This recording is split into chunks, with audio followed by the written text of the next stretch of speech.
Good evening. We are now live and welcome to a brand new series of our live members surgery. Or, of course, you might be consuming this surgery as a recording later through Facebook, Twitter, YouTube, and our newly launched podcast on all major podcast services, including Spotify, Apple, and Google Podcasts. My name is Scott Haslam, president of the Leeds #1 Amalgamator branch. And I'd be most grateful if you could help us reach more members by sharing this episode. And if you haven't done so, please consider liking the CW Leeds #1 and North East regional pages, subscribing on YouTube, and of course the podcast service on Spotify, Apple, and Google by searching CW Members Surgery. So in tonight's show, I'm honoured to be joined by Dave Ward, our General Secretary. Hi, Dave, and thanks for accepting the invitation to join the live members surgery. Well pleased that you invited me. Looking forward to having a good debate with the members and anybody else who's listening. Credit to the branch as well and you for organising this type of event. I think we're very supportive of having direct engagement with members. And whilst I'll be talking a little bit, I'm really keen to hear some of your members' views and for them to be able to put direct questions to me as well. So I think it's going to be a good session. Excellent. So no boundaries to restrict the questions. Just throw them in, and we'll get to them. So tonight we want to talk about issues that affect us, or certainly will affect in some ways, our members, and how the CW will address these issues through our support of our industrial strength. And we're also going to talk about the CW political strategy, and Dave will also be predicting that Batley Spen By-Election next week. So please don't be shy. We'd love to hear your questions and comments, whether that's about the Labour Party, lack of workers' representation in politics, or what you'd like the CW to address first. Just leave in the comments. So let's get this session going. Dave, would you like to open up this session and set out the CW position? Yeah, okay. So, having spoken to Scott about what you want me to talk about tonight, it's up to you what questions you ask me. But the session is more focused around why we as a trade union also have a political strategy. Our support for Labour. We're an affiliated union to the Labour Party. But there's some big challenges at the moment in society. And I think it's a crucial time. There's a lot of pressure on people. I think already prior to the pandemic, I think there were big issues with the Labour Party and its connection with working people. And I think during the pandemic, some of the challenges that we face in building a post-pandemic, post-Brexit future are occupying a lot of people's thoughts. And for me, one of the things that our union always tries to do is when we deal with politics, at the centre of that is what are the policies that are going to help our members' jobs and their terms and conditions. So we focus first and foremost on policies around the world of work.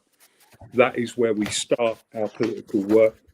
And, we've been quite successful in developing policies and raising the agenda, if you like, on what's happening in the world of work with other trade unions. So we are probably the leading union at the moment in the UK that's calling for all trade unions to come together.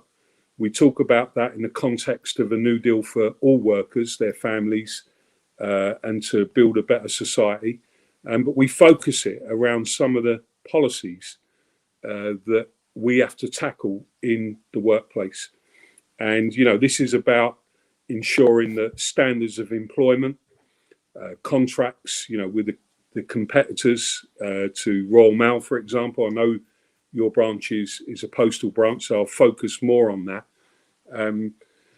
We know that we have to find a way of stopping the employer continually looking to use the race to the bottom that they see in some of the competitors in their terms and conditions to attack our own members' terms and conditions. That's an ongoing struggle. For us, one of the key debates that we had a few years back when privatisation happened was to ensure that those type of policies, those type of practices that bring in insecure employment models weren't going to come in on the back of privatisation. We'd have loved to have stopped privatisation, but the truth is, at that particular moment, politically, all of the major parties were supporting some kind of privatisation of Royal Mail, and that was very disappointing. One of the reasons why, when I stood for General Secretary, I made it absolutely clear that Labour would no longer get something for nothing, and we've continued along those lines. But we built up agreements with the employer using our industrial strength that protected our members from some of the things that you see happening in the competitors. And I'm sure our members have seen the benefit of that over the years. But we also protected the universal service. And that was an important decision that we made, that we were able to get into legislation. So, key thing for our members is to build and expand the jobs that we've got at the moment. We believe the universal services is vital to that. So we have got in legislation at the moment the fact that for any change to that, it has to go back through Parliament. When I look at our members who work in the post office, the unions advanced a very detailed policy about developing the post office as a post bank. And we were able to get Labour to adopt that policy. Unfortunately for us, Labour got heavily defeated at the last election.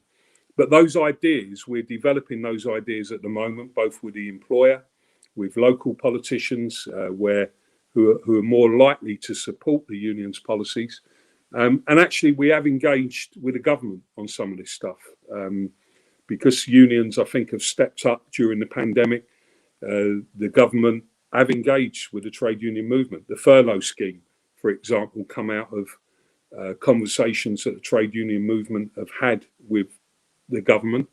The TUC, of which I'm part of and was part of, has pushed those discussions to try and support workers everywhere. So the point I'm making is that we do politics because it helps our existing members, but also because it supports the values that we believe in. What we have got now, though, is a really, really challenging political situation. And I'm under no illusion that a lot of our members won't necessarily support Labour.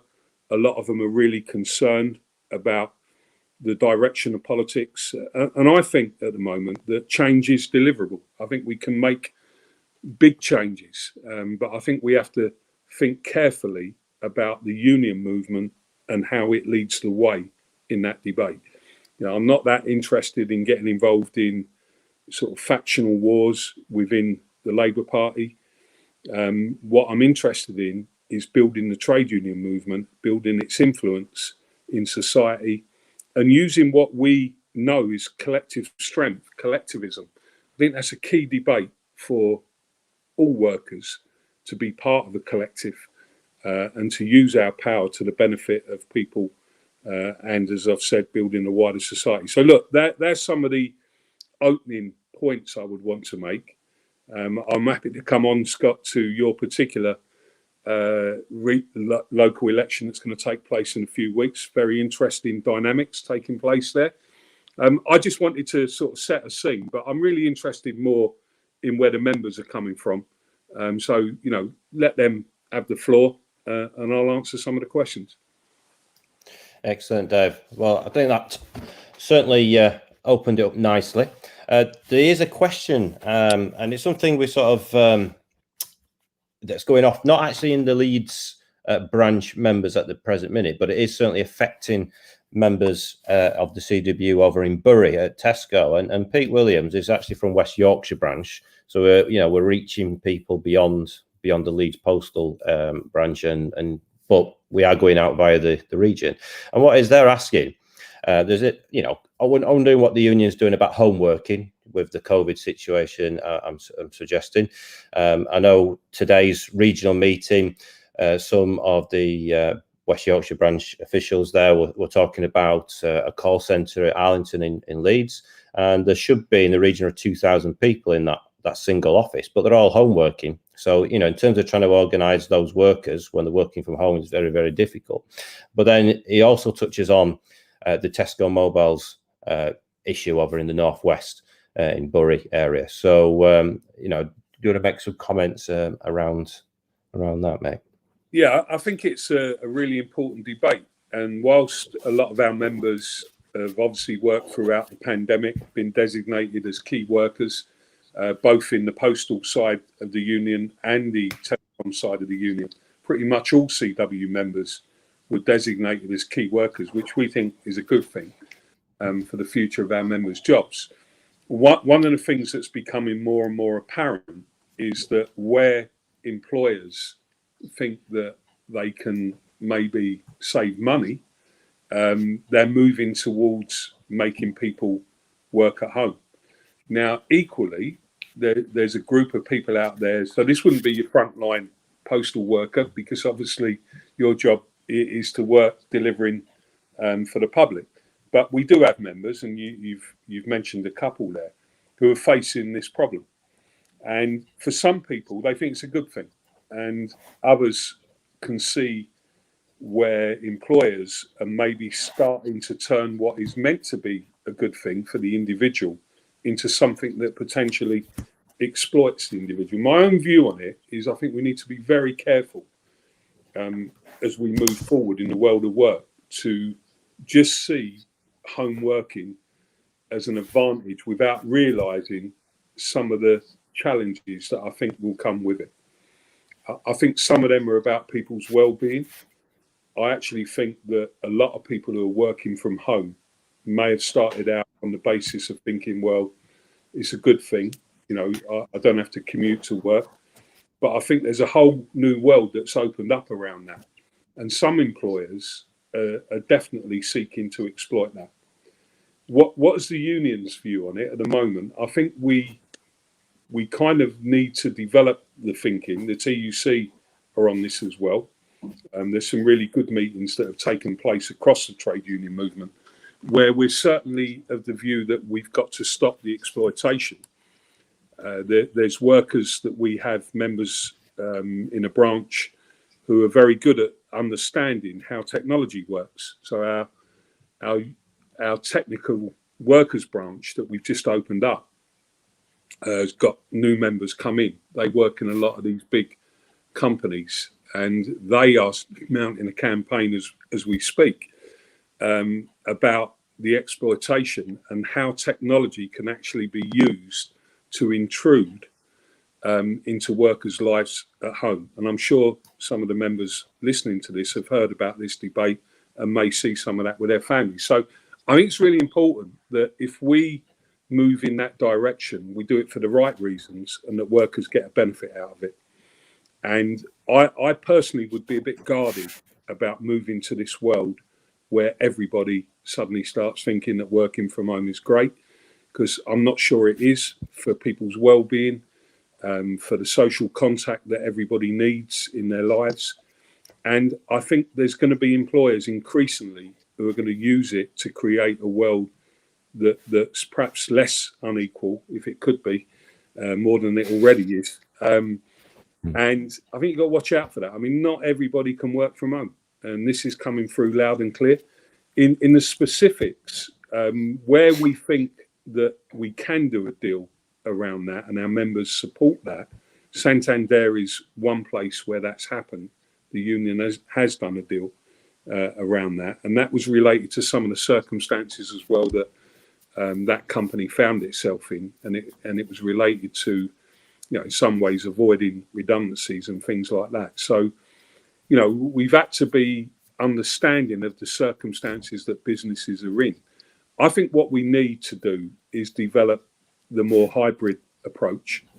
The Tesco mobile one, I'm not entirely sure exactly where that sits at the moment, but from what I saw of the question, it seems like people are worried that their sites are being closed and they're offering home working. Now, that's something that the union needs to sit and negotiate on its merits. But my overall view is, for workers per se, I think we need to be a bit more careful about what home working looks like. I totally agree, because certainly the mental health state of a lot of people in this country has to be contributed or certainly worsened because of the pandemic and because of homework and the lack of interaction. I mean, there's examples in there of people not even seeing their families for months on end. So, I think you're absolutely bang on with that. So there's another question coming in from a Joe. And what he asks is, what does Dave think about politics outside of Westminster / Parliament? And this is the part one to his question. Now, the second part is such as devolution, metro mayors,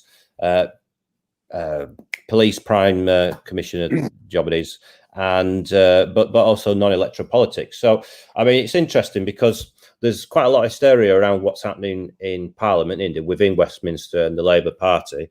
But actually, in the last elections, there was some good stories.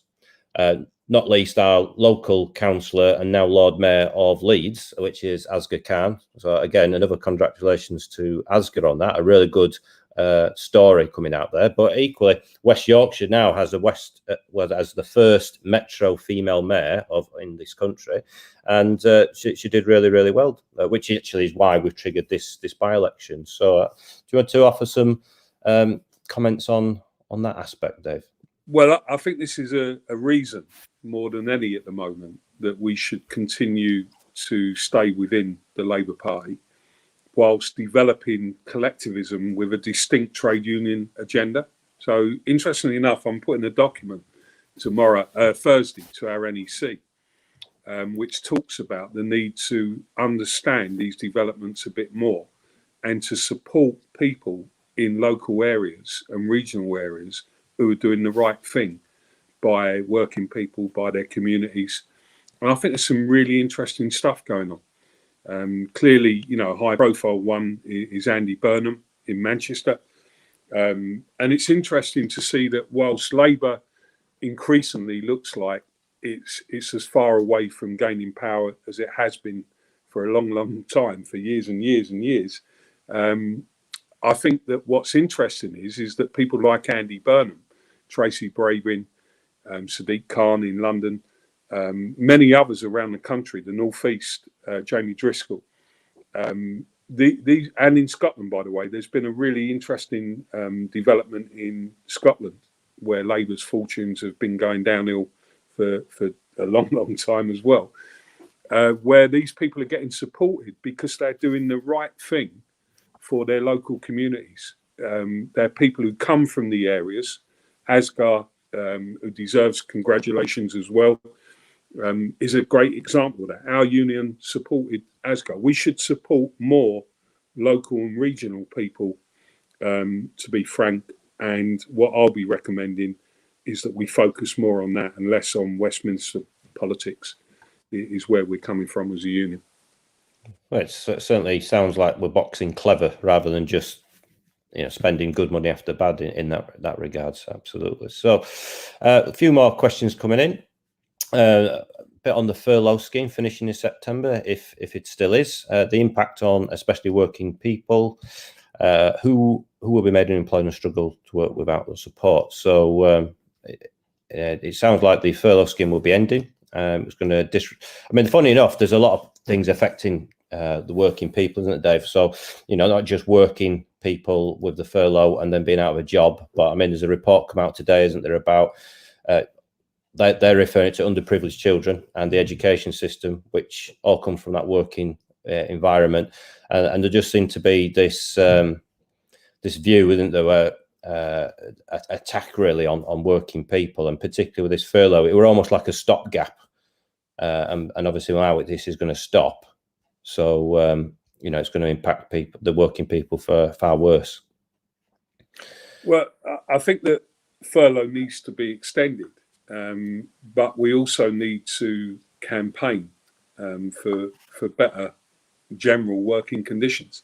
So what the union is calling for, amongst other trade unions, is for us all to come together and seriously start to link up with some of those local communities, some of the groups that have emerged since the pandemic who believe in collectivism, and really change the balance of forces in the world of work.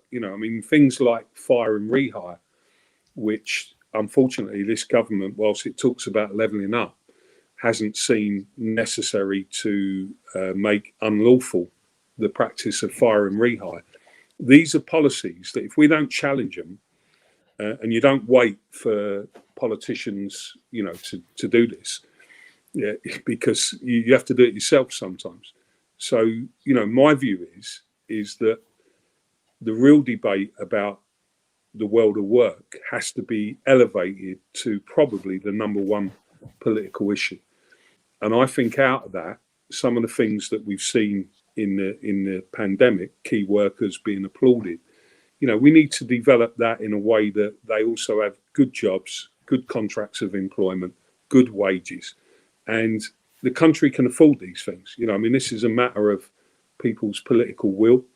I think you've got to change the power and where it sits within companies, big companies. Our union is probably one of the unions that is closest to its members. Not all of our members will necessarily agree with that, but trust me, it's true. The levels of engagement we have with members, with our rep structures, that are very powerful and strong rep structures. This don't happen in a lot of other companies. So if you really want to shift the balance of forces in the world of work, you don't wait just for the government to extend things like furlough. You shift the underlying issues. Things like sick pay, statutory sick pay, that's got to be a lot higher than what it is. Things like people having decent pensions, the length of time that you work, your working life too, where you should be able to retire at a decent age. The well-being of workers, the intensification of work, that's everywhere. I do a lot of wider rallies and Zoom meetings and whatnot. And one of the things I always used to say when I do meetings, I'll be doing one on Saturday, a live one, in a socially distanced environment, a big rally that's taking place in London. I've been asked to speak here, and I'll be saying that we need to come together now, and trade unions need to lead the way. We don't wait for political change, and we need to make the world of work issues and how we unite working people across, race, gender, class. We've got to make people come together and see that division amongst our own people in that sense doesn't help anybody. And there's some big issues out there facing this. I'm not under any illusion of how difficult this is going to be. But I think if we elevate these world of work issues, the New Deal for workers, and we can get all of the unions to sit down and agree what are the key objectives and spread that out into every union. And we have a plan for that, and we've been talking about it, and hopefully you'll hear more about that soon. Then we're going to make some big changes in society, and society needs it at the moment. So, lots on the agenda. More about really to explain that this type of work helps our own members, also helps members of their families, helps all working people, and helps all the people that need some collective support. I think things are shifting. I think people want change. At the moment, unfortunately, they don't believe that the Labour Party can be trusted to deliver that. And I understand how that's happened. My answer to that is to build the union movement stronger and stronger, and to support local and regional politicians where some interesting things are starting to. Excellent. So I've got to admit, Dave, when you said about connection with the members, I've not really heard of many other general secretaries that are prepared to come on. To all intents and purposes, I'm someone that works on the floor. So I've asked you as a general secretary to come on to a members' surgery, and you didn't hesitate one iota. So in terms of being opening up this union, as you sort of outlaid really when you became general secretary, you haven't relented on that sort of statement, and absolutely, with the local structure and the regional structure and everything else, all our union representatives are accessible to our members, which I think is a very unique thing. So there's another issue which ties into sort of, I suppose, this income thing and the working side of stuff, and it's to do with house prices. And what Pete is asking is that house prices keep rising way above, I don't think it's relation, I think it's inflation, but 15 years ago I bought a house for myself. Today, the same house, I couldn't afford it even with 2 wages. How can the next generation get on the ladder, or are we heading towards landlords and rent majority country? So it's an interesting, for the reference, Pete lives in Beverley, so East Yorkshire. Near the race. Yes, and the Minster, So yeah, I mean, it is a dire position we're in, aren't we, as a country, that the house prices and the cost of living, depending, and it varies, doesn't it, depending which part of the country you live in. And it's not just that London is completely ruled out. There's certainly certain cities around England and such that is particularly difficult to live anywhere near to. So, you know, what is the policy, or how do you think this can be addressed? Well, again, you've got to address it through a number of different ways. It's not all going to be about people being able to afford to buy a house. But having said that, I don't see any problem with people aspiring to that. So you have to make that more accessible to people. There's a lot of economic issues and a lot of where power and wealth lies that trigger these type of situations. And, you know, what I would say to you is when Johnson talks about a levelling up agenda, we need to grab hold of that now. That is the debate that we got to have. And you can only level up if you're willing. The truth is this, and I think this will become exposed in his sort of way of dealing with this, is that unless you level out power and wealth, you can't level up. And part of that means that the protection that people who rent property, rent properties, pay rent, they need greater protection. You have to build more social homes for people that are genuinely affordable. What I'd like to see happen, I mean, I always relate this back to your own kind of personal circumstances. And all I know is that when I started out working, when I was 16, as a postal telegram boy in them days, long time ago, when I started that, it wasn't long before I also sort of got married, had children quite young, and we had a council house. And I always tell people that the combination of those things, having a job at the time that was fairly stable, having a council flat that I was still in from that generation, the last generation, where you actually were able to do that, that gave me a start in life that I see lots of youngsters now and lots of other people struggling with. It was also an era where you were brought up, your family lived, and now that's changed. You know, it's really difficult in places around the country, and I'm sure, you know, if you take although the focus is often on house prices in places like London, let's be clear, it's happening in cities everywhere now. The same divide is starting to happen, and you've got to have a policy here that makes social housing, affordable housing, and the ability for people to buy their own properties more accessible. How you do that ultimately, without focusing purely on that, you got to rebuild what we used to call, you know, the welfare state, the things that everybody deserves at least a start in life based around some core principles. One of them is the NHS, one of them is education, another one is transport, and another one is housing, and another one is the world of work. And if you get things right and you campaign for everybody to have as much of an equal chance as you can get, more than what we got at the moment, you move things forward. And this is where I think this ain't going to happen from central government. You know, they're not going to do that. And I'm being honest with you guys, I don't think the Labour Party centrally are going to do that.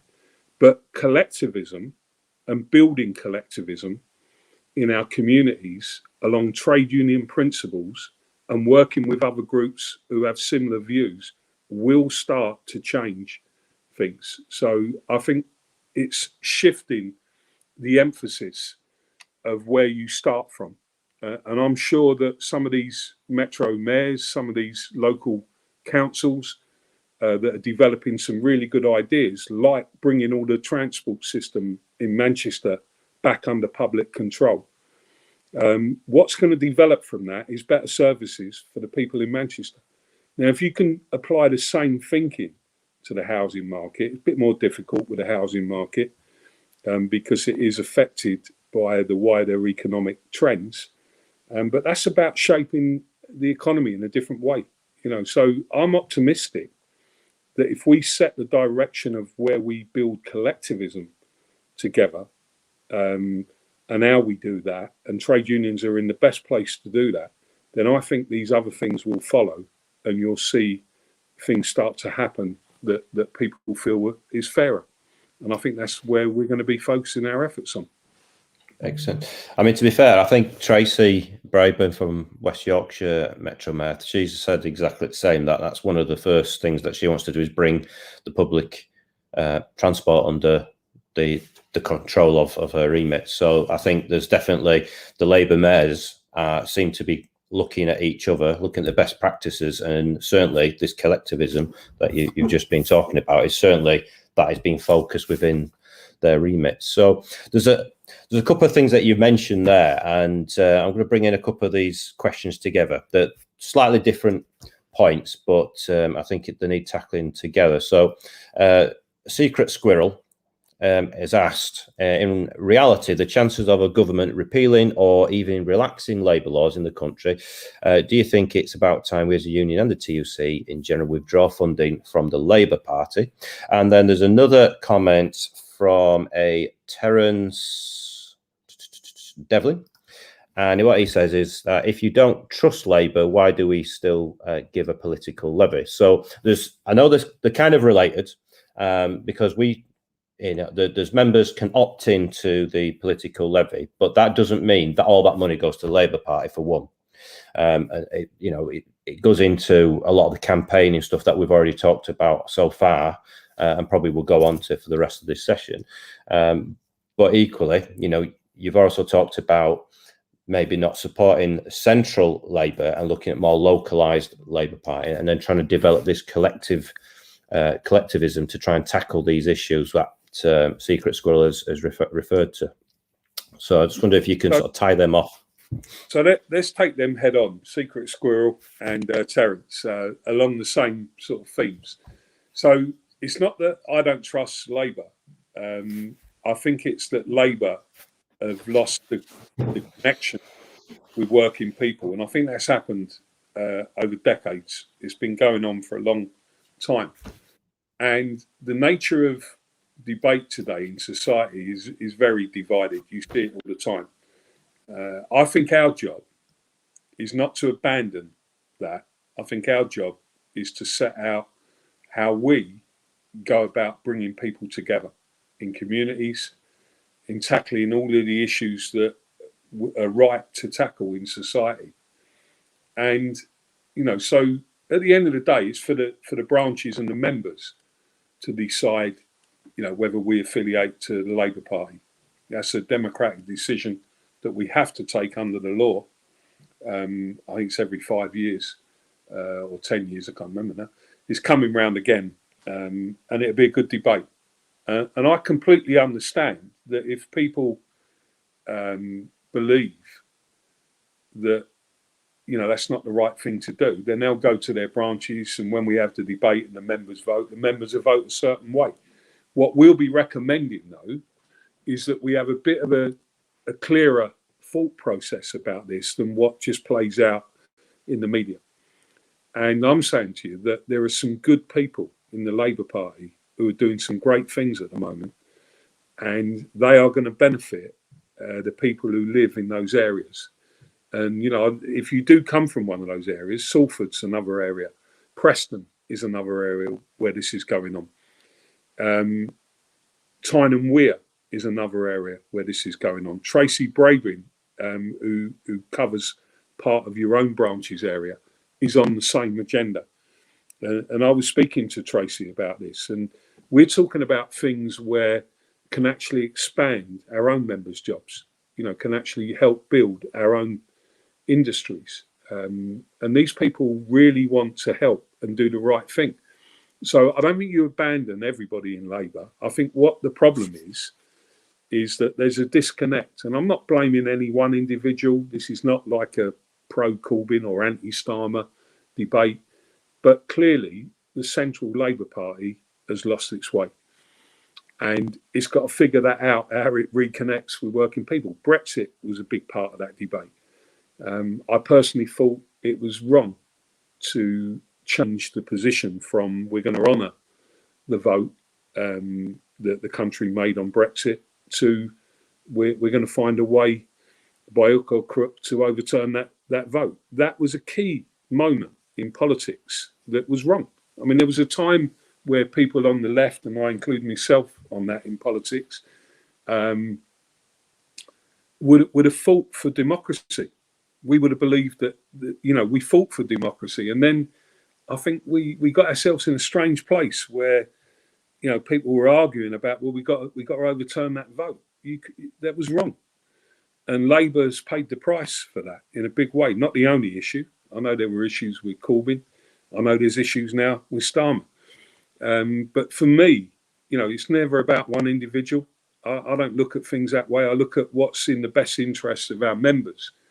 So, we're going to put out a very strong case for why we need to develop our thinking and why a political levy, which you volunteer, you can stop paying it yourself. And then the union has this vote every so many years that we have to under the law.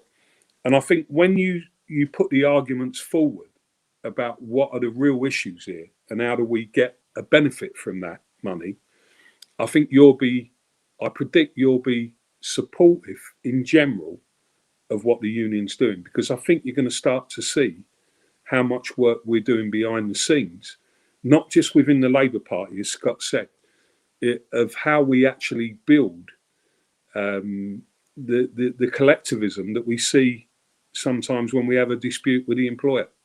That's the focus that we want to give. And, I've already said that money will be redirected more towards local and regional people who are supporting our members. That's the bottom line, and that's what we're going to continue to do. I don't think there's any chance at the moment of the government repealing the anti-trade union laws, which not everybody knows this, but are amongst the worst in Europe. There's a lot of things go on in Europe that people may think are worse than where we are, or vice versa. They may, but let me be absolutely clear: the laws against trade unions in this country are worse than most across the world. We're not allowed to organise effectively. There are workplaces where you're not allowed in. There's union busters all over the place, stopping the very thing that our members benefit from, collective power. They're stopping us organising that in other parts of the world of work. And, we got a campaign against that. But look, my point is you don't sit back and wait for the next Labour government to repeal the anti-trade union laws. You build your own collective strength. And that's the strategy that we're going to pursue.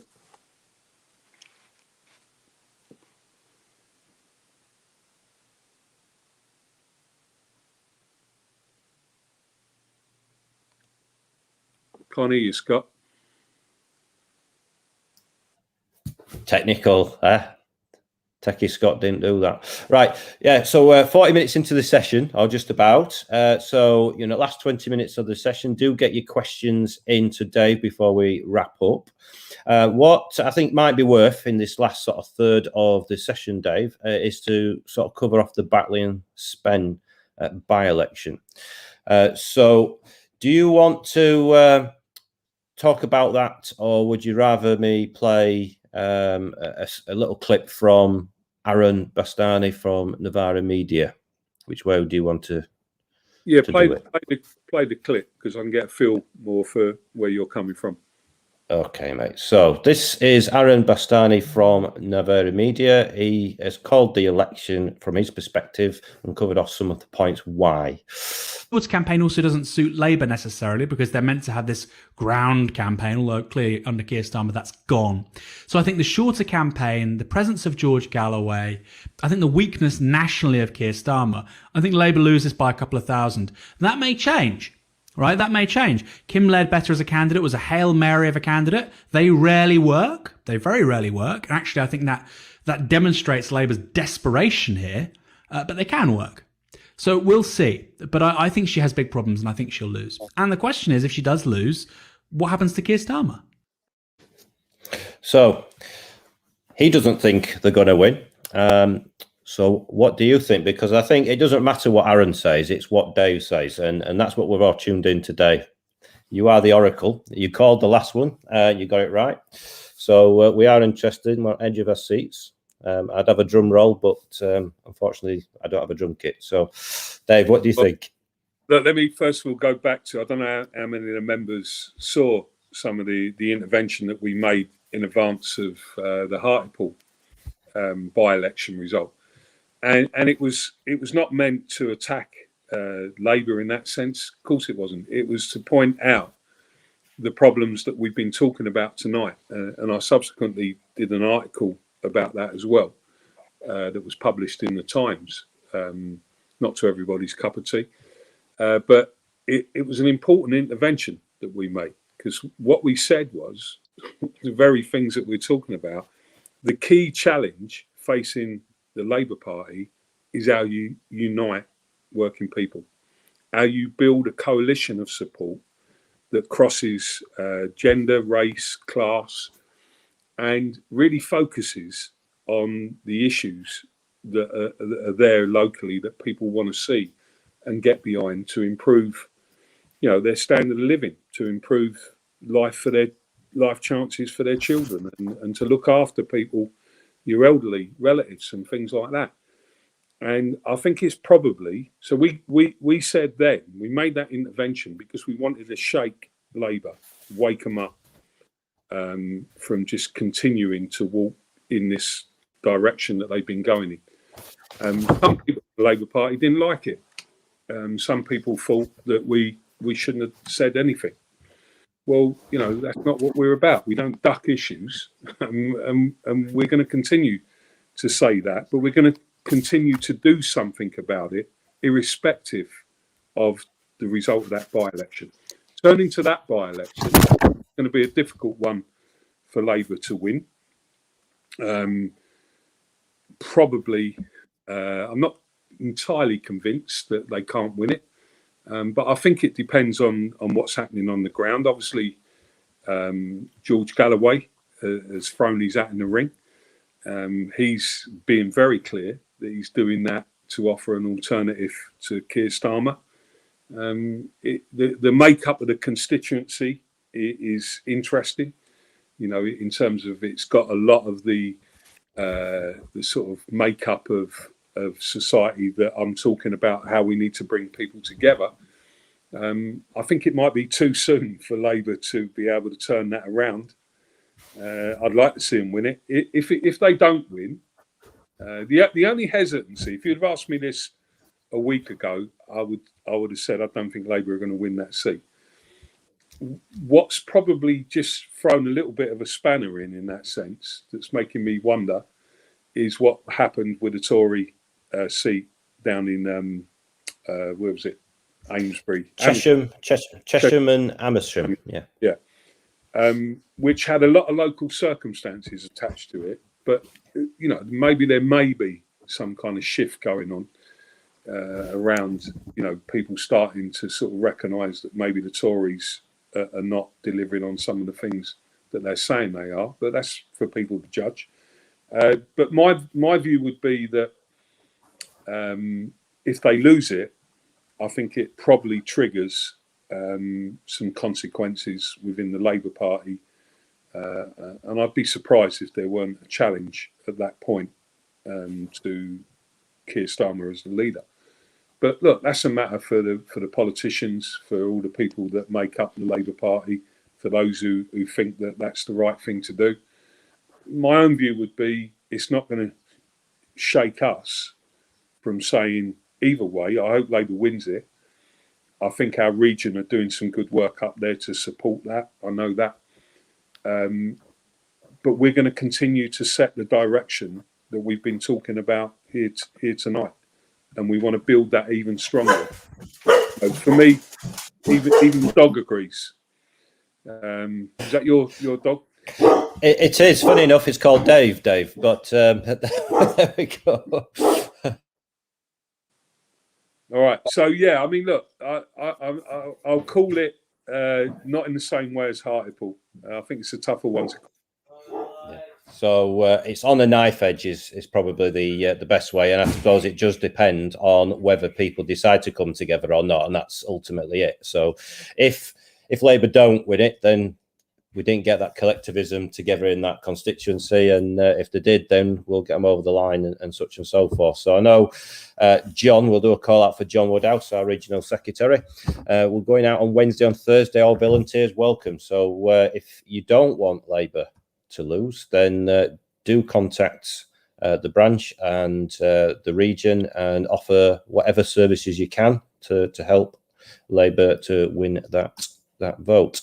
So there's a couple other points I want to tie back into that, to be fair. One from Chris Pollock, and what he talks about, it's very much about it's supposed to be the CWU is the best union in the country. So thanks very much for that, Chris.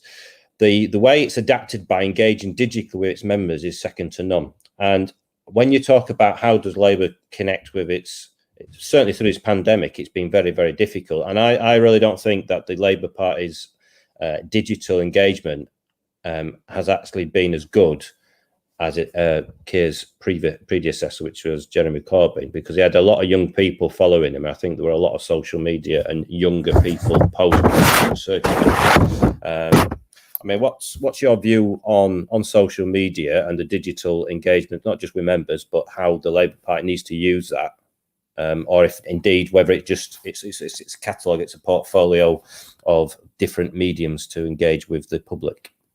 Well, first of all, appreciate Chris's point that he's made there. I do think that our union, in terms of engaging members and engaging branches and reps in the work that we do, has set a standard amongst the trade union. Not just me that says that, by the way. It's a lot of the other trade unions that are following our lead. And what we did, and it was a commitment that I made when I got elected as General Secretary, and I'm not an expert in this world of social media in that way and technology, but I recognise that our job is to open up the union. And I've always been a strong believer in the ability to make myself, as a leader of a union that's elected, accessible to the members. I'm not the only one who's been doing that. We've got good people. The two DGSPs are doing that. Postal, I think, have always done that in a way before social media because of the structure that we have in the workplace. It's a fantastic structure. What we do is tap in to something that's already there. And because we've got reps who volunteer to be active and support the union and do work locally, that's what gives you the real, the real way of dealing with this. And I think that a lot of political parties, I don't know how many of these meetings you guys do, but I do a lot of these Zoom meetings. And one of the things I always test myself on in these meetings is not just to go on the meeting. I want to find a way of solving a problem, not just talking about how bad things are. I like to focus on what do we need to do? What do our reps need to do? What you telling us what we need to do to put things right? So I think where Labour have got to learn is learn some of the skills that our union has developed, which we can improve upon. And what we want is why I want to do this tonight, because your branch, credit to your branch, you've said we want to engage our members. Well, there's nothing better than engaging the members. You'll always come out at the end. You might have the odd difference of opinion. As long as people are respectful, you'll always come out with a stronger group, a stronger branch, if you engage people. You might have the odd row along the way, that's what happens. But as long as that's done in a fair way, I guarantee you that out of those engagement sessions, you will become stronger. Labour has got to engage with people in a different way. The fundamental problem that Labour faces, there's no escaping this, is that it has lost its emotional connection with the people who used to be its supporters. And there's a whole host of reasons why that's happening, but it has got to get that back. And I suppose what I'm saying, in all honesty, trade unions are more likely to assert that through building collectivism in the way that I've described today, with communities, with groups that organise collectively amongst ourselves. And I hope that Labour learn from that. That's kind of the way round. They've got a long way to go in achieving that connection. Excellent. Well, thank you for the nice comments anyway regarding what we're doing in Leeds, and that's certainly our viewpoint. Is we do want to engage with members, and we do want to get those issues out of them, because if they're not in the open domain, we can't address them, can you? And all you get is talking behind closed doors and this sort of disarray really with what's happening. So right. And funny enough, last time you were up in Leeds, you were at our AGM, weren't you? Following the Brexit call, and we had local MP Richard Bergen, and we spoke about it since, haven't we, Dave? And to be fair, as I think sometimes some MPs, as you pointed out, expect almost like nodding dogs, and he didn't quite expect our members to sort of get those issues out on the public domain in the way it did. And if you are interested and you want to go on our YouTube channel, that video is there, and Dave's speech is there as well. But it's right that our members are some of the greatest people, I think, in this country, and that's why, because they are prepared to put their head above the parapet, defend workers' rights, and also question and hold these the MPs and councillors to account. So, there's a couple of comments there. Some people thinking, Pete there thinks that Labour won't win the Batley because of the Brexit vote and of Galloway, which is sort of one area that you've sort of mentioned. I won't put another comment on, but he does think that Starmer isn't the right leader. But again, I don't want to put that comment on because of how he's worded it. I think we need some dignity on that, regardless of your viewpoint towards him. But the sentiment is he the right person? So, Dave, what in terms of the by-election, and I think we're sort of edging towards it's going to be a close call. Do you think that England it's a close call in these Euros? Will you commit to one way or other on this one? Yeah, England will win tonight. They'll win the Euros. And Scotland will be in the final. And Wales, excellent. They'll have to have a three-way final. I forgot about Wales. I'm a big football fan. All I hope is that it lifts the nation for a couple of weeks at least, and then we get back to normal. I do think sporting events like the Olympics and like the football particularly, it's a big thing. I know Chris has done a lot of things around the football with show racing the red card and such and so forth. And there seems to be a lot of collectivism around sport, isn't there? And it does make you think that maybe sport is an avenue to sort of bring some of these issues we've been talking about to get like-minded people together, to get those little seeds into people's heads. Well, it clearly is. And, I don't apologise at all for the fact that I love sport. I always have. It's one of the ways that you relax, and you don't always relax doing it. But, you follow your team. Your team is normally where you come from. That's certainly my case. And you move it forward. What I think was interesting recently about sport was what happened with the Premier League.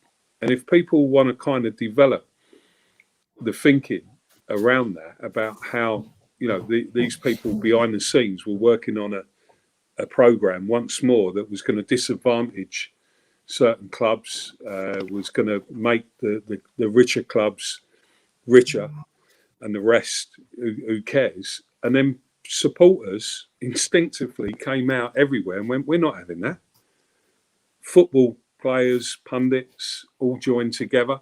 Some of the pundits, you may sort of think about who they're employed by, and maybe they just wanted a different version of that. But I would certainly take at face value, some of the contributions that people like Gary Neville made during that, Jamie Carragher and others. And I think it was a show that when you bring people together, the power that comes from that is very difficult for any group or any politicians to just ignore. And we should take sort of comfort, I think, in what happened there. And we should influence sport. These things are important. When we come to tackling racism, the union has been very strong on this. We put out our statement the other week. But we also do a lot of work with Show Racism the Red Card, which is about giving a platform for some of the lesser known football players to talk about their experiences in a way that, people can relate to more. And we'll continue to do that. I think the issue for us is to keep doing that work, but at the same time, to build it into a collective force. So that we're all moving in the same direction, and that we all recognise that the enemy here is 9 times out of 10 the people who are holding the power and the wealth, and we've got to find a way of grasping this levelling up agenda to tackle lots of the things that your questions have been focused on tonight. And I think this levelling up agenda, Boris Johnson talks about this, and if he's going to do it, great. But I don't believe he is. But I think we can, and that's about calling for a new deal for working people, their families, and the country. And that's what we're going to focus our efforts on. Given the time, Scott, there is a exactly, right? And I've got there is. Yes. So one comment there. He's a big supporter of you, Dave, and he's also a big Chelsea fan. So Chelsea's going to win the Euros. So there we go, Dave. So right, so that's it basically. So we've covered some massive topics, and to be fair, each one really could have been worthy of a surgery on its own. You could have gone into some massive detail, Dave.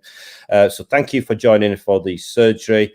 It'd also be fantastic if you could, join us again sometime in the future, and.